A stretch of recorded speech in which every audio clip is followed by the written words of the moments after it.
Hello, everyone. Welcome back to the Geeks Lore Keeper podcast, where I think I got the name wrong, but yeah, we're basically talking about do the Avengers need help today?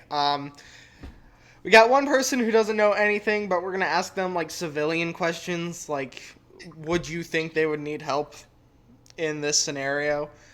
We got one person who thinks they do need help, and I'm on the fence about it. So let's see if he can convince me by the end of this discussion. So let's get started with the Battle of New York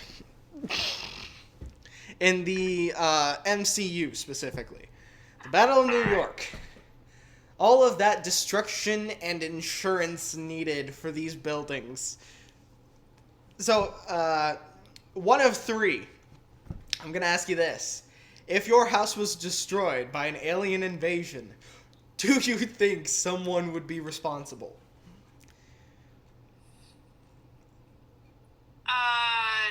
Yes, I think the aliens would be responsible. The aliens would be responsible, not the people who tried and stopped the aliens. No, it's definitely the aliens' fault. Well, good. She's got clarity, even though everyone else in the MCU doesn't. Yeah. But, I mean, it could have been prevented if they had known to close the portal, right? Yeah. Like, all of that could have been prevented if Rocket Raccoon was only there. True. We all know that, I don't know if it was a blooper or if it was an actual scene, but, like, you fought the Chitauri, the dumbest military in the galaxy. Did you know you had to kill the mothership? We didn't know that was a thing. You know, it's just like they learned a lot over their years of dealing with aliens and robots, but so compare that, right? Compare that. Have you seen the Thunderbolts yet? Me? Yes. No, I have not. You have not. Okay. So, I'm going to tell you this. They're less destructive than the Avengers. Okay. Now, granted, that might be because the supervillain didn't destroy anything himself, but they're still less destructive than the Avengers. Have you seen Captain America Brave New World?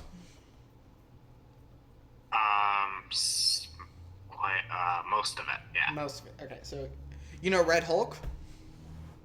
Yeah. Yep. He destroyed less than the Avengers. Fair, yeah. Like he may have pulled apart a couple of military ships, and he might have done some damage to the White House, but other than that, he did less damage than the Avengers.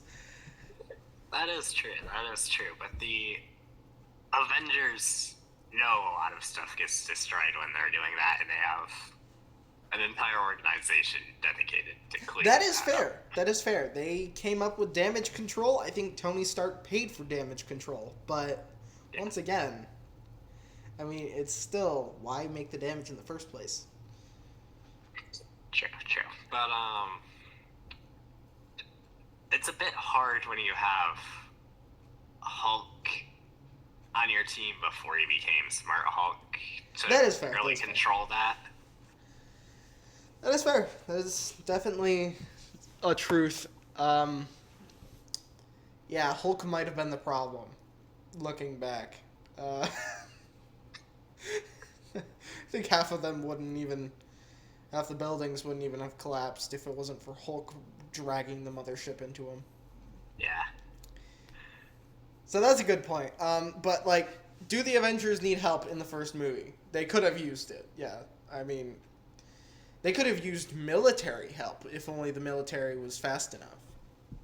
Right, yeah. Right.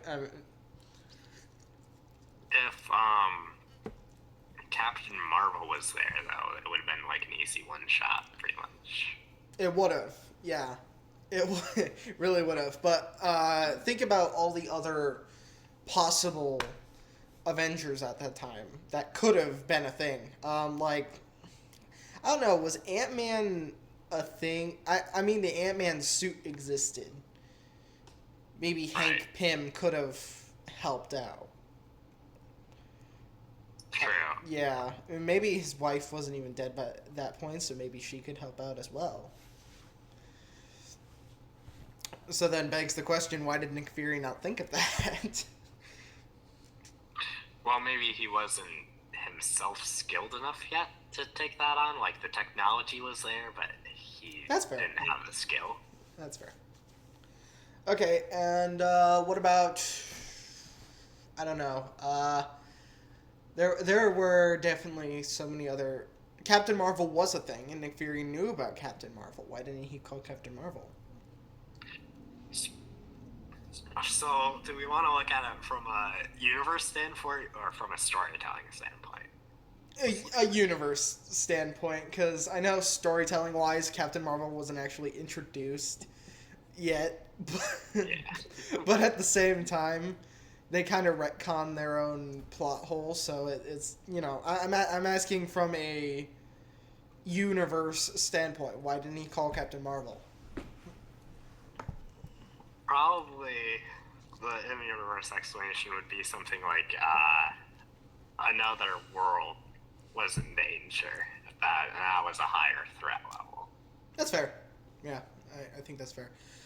Another question is, why didn't he ask any Skrulls to help?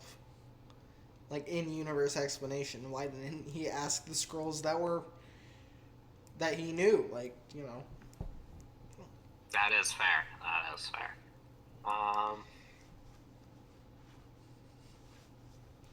Would they have been able to get there in time? I don't know.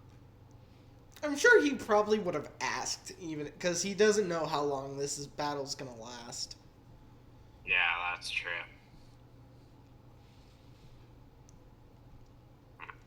I know Spider-Man wasn't a thing yet. Hawkeye probably could have done more if he only had more arrows. Yeah. Tony's gotta get that guy hooked up with something like. Yeah. I'm sure he probably did, actually. But, like. Yeah. Actually, yeah, he did. In Age of Ultron, we see that his arrows are, like, fitting in his boots or something. Like, it's. Right. They need to get him, like, nanotech arrows. Yeah, that would have been a great idea. Yeah. Okay, so now that we've looked at the Battle of New York and we've said, yeah, the Avengers could have used all of these different people that Nick Fury could have called, when creating the new Avengers, do you think Sam Wilson is going to recruit the right people? Or do you think he's going to miss the mark on that one? I think he's gonna definitely recruit some of the right people, but I also think he's gonna recruit some people that aren't necessarily ready to be there. Like the younger heroes, like Wiccan and Kate Bishop, right? Yeah, I think we gotta treat them like Spider-Mans for now and let them handle street level stuff and let them work up to being Avengers. Or so. Well, I think Spider-Man was it. Yes, we should treat them as Tony did treat Spider-Man, but I think Spider-Man was a exception in that because the kid's a genius, and with him being a genius, he's also super athletic and super strong. And at that point, at the point where he's introduced, he's already past the street levels stuff. Like, he's been doing this for years. Yeah. I think. Yeah, go ahead. I think Tony's main goal with Spider-Man, though, is to humble him a little bit, to make him see the limits.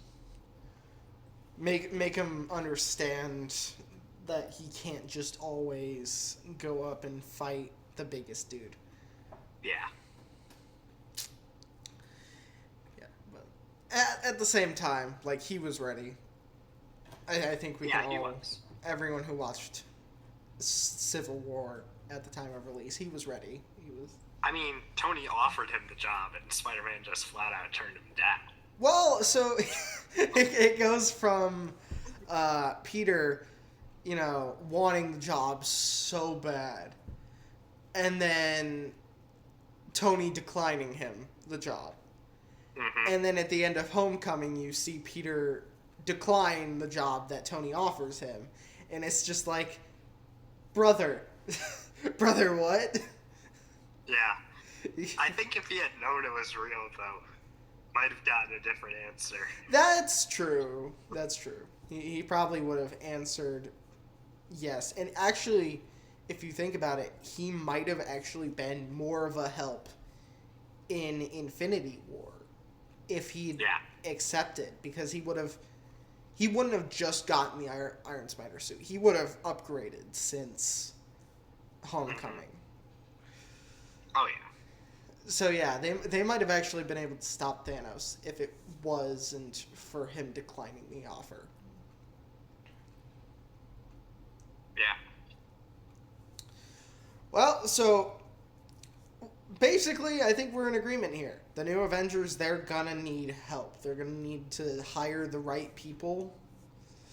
Well, not hire, but like they're gonna need to ask the right people. I think Spider-Man should be on that list, right? Definitely, yeah. I'm curious to see how that fits in with keeping him small and like street level for his next movie, though. So the next movie is supposed to be before Doomsday. Right. So I think their goal for the next movie is to keep that movie street level and have Spider-Man be a bigger hero in Doomsday. But it's still going to feel a little street level because this is something that's Spider-Man's passionate about. Like, he's not at all